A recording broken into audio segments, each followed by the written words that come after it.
Masih menyimak seputar Jogja akhir pekan, tingginya harga cabai menimbulkan kegelisahan di tengah masyarakat. Ya, bagaimana tidak? Kenaikan harga cabai yang terjadi sejak awal tahun 2017 menjadi rekor tertinggi harga cabai dalam sejarah, yakni Rp150.000 per kilogram. Harga fantastis yang mengalahkan harga daging kualitas nomor 1. Nah, sejatinya apa yang menyebabkan harga cabai ini lebih pedas daripada rasanya? Berikut ulasan lengkapnya dalam segmen khusus Fokus minggu ini.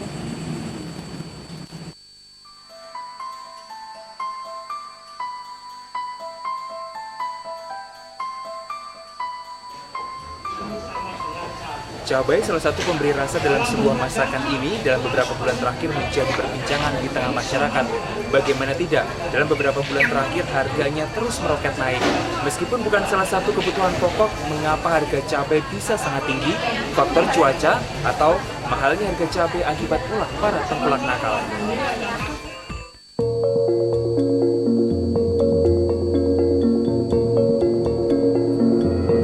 Tingginya harga cabai menimbulkan kegelisahan di tengah masyarakat. Bagaimana tidak, kenaikan harga cabai yang terjadi sejak awal tahun 2017 lalu menjadi rekor tertinggi harga cabai dalam sejarah, mencapai Rp150.000 atau bahkan di beberapa daerah mencapai Rp160.000 per kilogramnya, lebih mahal dibanding harga daging sapi. Kenaikan harga cabai ini juga diwarnai dengan beragam sikap masyarakat yang mempertanyakan ada apa sebenarnya yang terjadi di balik tingginya harga cabai. Di tingkat konsumen, banyak yang mengeluhkan harga cabai yang terlalu pedas dibandingkan rasanya.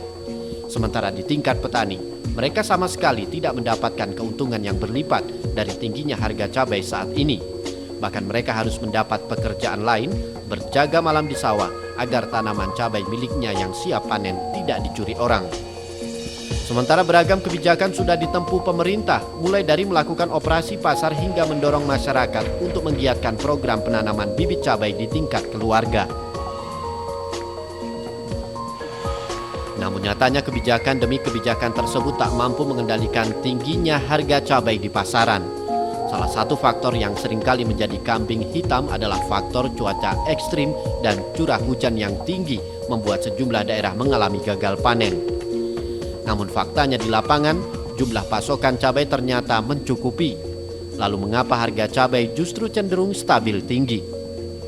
Ironisnya lagi, harga jual cabai di tingkat petani pun nyatanya tidak ikut naik secara signifikan. Kondisi ini justru menimbulkan pertanyaan besar. Benarkah faktor cuaca yang selama ini dituding sebagai penyebab kenaikan harga cabai, atau justru ada oknum nakal dalam mata rantai distribusi cabai yang bermain demi mendapatkan keuntungan pribadi? Sejatinya ada yang berbeda dalam distribusi pasokan cabai hingga ke tingkat konsumen.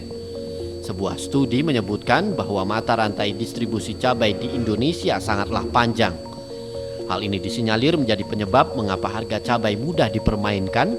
Selain itu, ada selisih harga yang cukup tinggi mulai dari petani sampai ke tengkulak, kemudian dipasok ke pedagang besar sebelum dijual kembali ke tangan konsumen.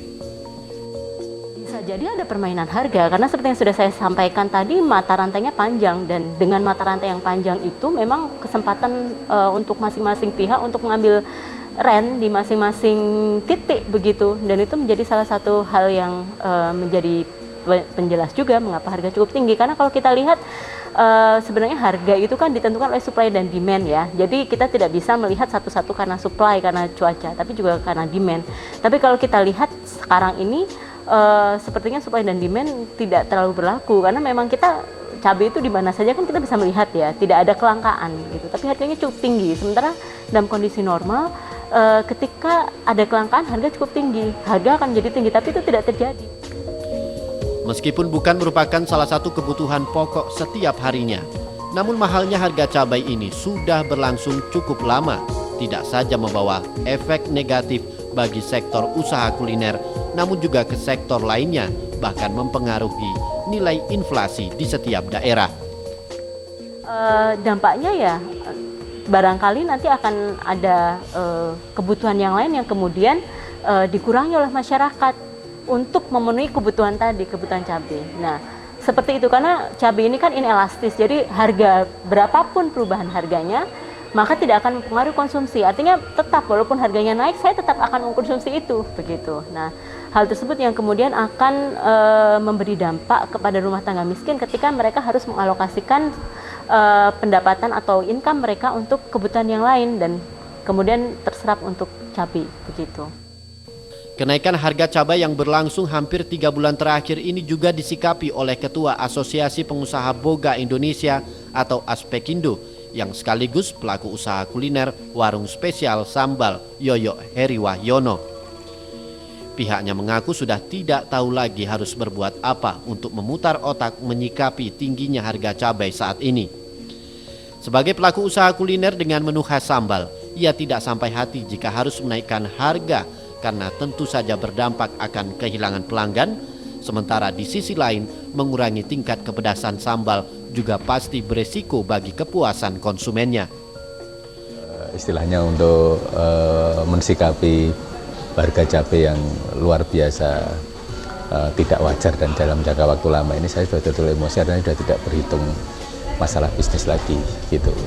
Karena memang sebelumnya waktu 14 tahun kita berjalan itu kita pasrah saja menghadapi fluktuasi cabai ini ya, jadi paling soalnya 2 bulan selesai, 2 bulan selesai, tapi ini sudah merupakan rekor tertinggi ya selama 15 tahun terakhir dan rekor terlama dari sisi harga itu. Nah, emosinya kenapa? Kami yakin ini bukan lagi faktor alam atau faktor cuaca dan bukan lagi faktor supply and demand, karena kenyataannya supply-nya itu berlebih, barang itu mahal tapi tidak langka. Sebagai pemilik usaha kuliner bercita rasa pedas dengan 78 cabang di hampir setiap kota di Indonesia, setiap hari usaha ini membutuhkan sedikitnya 3 ton cabai rawit. Jumlah tersebut setara dengan 30% kebutuhan cabai di daerah istimewa Yogyakarta. Berbagai cara ditempuh Yoyo untuk mengatasi mahalnya harga cabai, bahkan hingga terjun langsung membeli cabai rawit ke tingkat petani. Menurut Yoyo, sebagai negara agraris yang memiliki lahan pertanian luas, permasalahan kenaikan harga cabai seperti sesuatu yang tidak masuk akal. Apalagi kenaikan tersebut selalu berulang pada saat musim pancaroba. Nah, fluktuasi harga seperti ini tidak bisa serta-merta terus kami reaktif. Reaktif itu misalnya dengan mengurangi kualitas pedas atau dengan mengurangi porsi atau menaikkan harga. Itu akan menjadi bumerang buat kami karena konsumen akan kecewa dan kecewanya terhadap brand kami. Itu ya, konsumen akan sangat sulit untuk dipahamkan bahwa ini kita mengurangi pedas karena harga cabai naik, akan sulit. Ya, otomatis pilihan kita ya itu tadi. Ya, kualitas tetap, harga tetap, porsi tetap, cuman resikonya atau konsekuensinya adalah margin akan berkurang cukup sih. Para pelaku usaha kuliner merasa terjepit di tengah tingginya harga cabai. Mereka mempertanyakan kinerja pemerintah yang dinilai lamban dalam memberikan solusi untuk mengatasi permasalahan harga cabai ini. Apalagi sudah ada regulasi terkait harga eceran tertinggi untuk cabai yang dikeluarkan oleh Kementerian Perdagangan. Namun nyatanya pemerintah tak mampu berbuat banyak dan harga cabai justru semakin pedas, hampir merata di seluruh daerah. Yang jelas kalau saya pemerintah sebenarnya mampu mengatur tata niaga cabai karena antara supply dengan permintaan itu jelas cukup dan lebih gitu loh. Itu pasti kalau diatur, ditata itu bisa teratasi dan harga itu bisa lebih stabil, tidak fluktuasi yang tidak wajar seperti ini. Dan mungkin nanti bisa dikonfirmasi ke pihak yang terkait ya Mas. Kalau tidak salah Departemen Perdagangan itu pernah punya aturan ya, itu mengatur HET cabai itu Mas. Terendah itu di angka 15 itu adalah HPP-nya petani, tertinggi itu di angka 29. Cuman saya tidak tahu kenapa peraturan itu tidak dijalankan atau tidak diterapkan.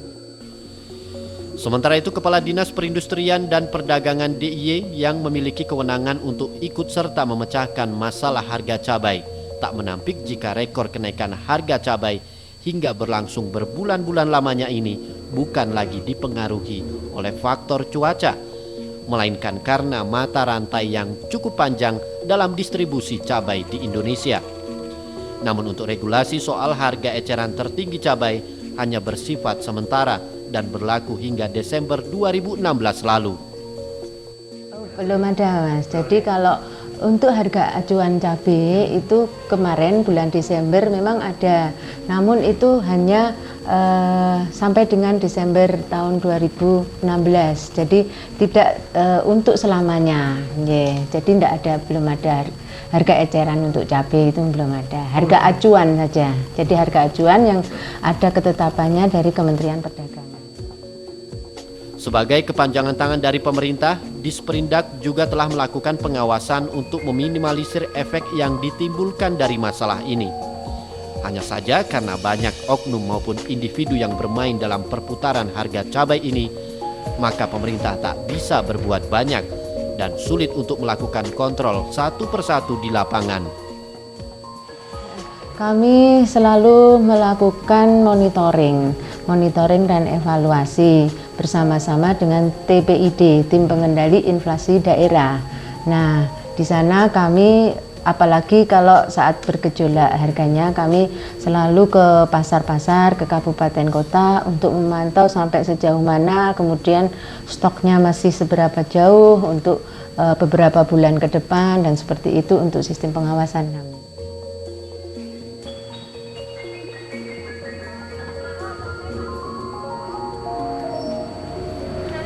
Ya, permasalahan naiknya harga cabai saat ini bukan lagi karena faktor cuaca, mengingat produksi cabai di tingkat petani pun justru mengalami peningkatan. Mata rantai peredaran cabai dari tingkat petani ke konsumen yang sangat panjang, rupanya menjadi celah para tengkulak nakal untuk bermain harga cabai. Pemerintah harusnya tidak hanya membuat kebijakan tunggal, yakni dengan gerakan menanam cabai di tingkat rumah tangga. Namun jauh dari itu, pengawasan pada mata rantai ini perlu ditingkatkan agar para tengkulak tidak lagi memiliki celah untuk bermain harga seperti saat ini. Aditya Yuda, Andri Yulianto, Jogja TV.